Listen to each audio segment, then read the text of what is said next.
you, Shelley, for the introduction, and thank you to Nathan for providing the macro analysis on this particular project.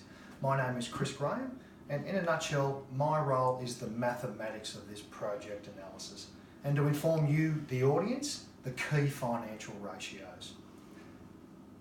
As investors, the number one question is, do we get a return on our investment? And if so, what is that return? Now, in finance, as we know, the best predictor of the future is past performance.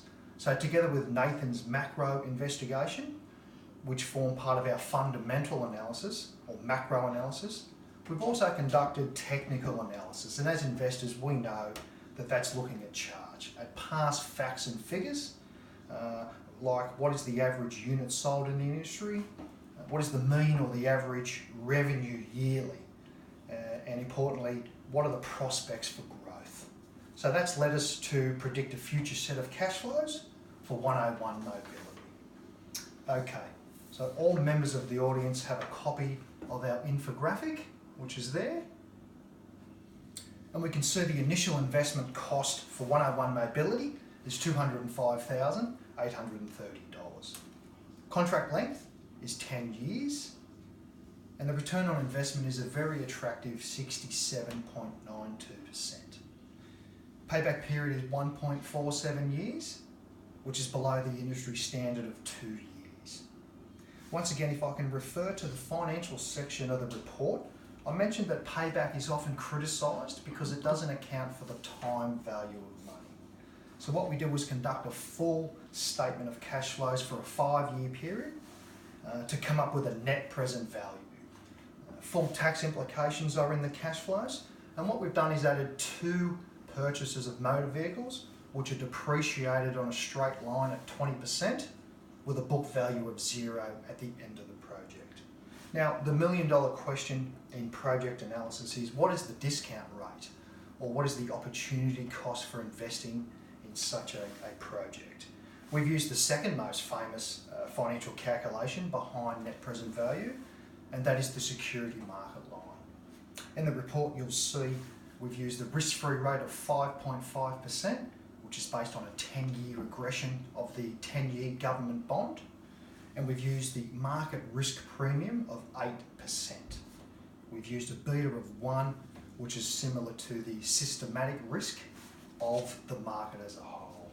And we've come up with a discount rate of 13.5%. Now, the average return industry-wide is 13.3%. So that really justifies the choice of discount rate which we've used, which is higher than the average achieved. And we've also used the famous security market line. So, in summary, the net present value of 101 Mobility statement of future cash flows project analysis is $306,254 rounded. The internal rate of return is an impressive 42.87%. In summary, a key component in finance is to invest in projects that have a positive NPV, or net present value. As far as the cash flows is concerned, initial endowment is $306,254 rounded.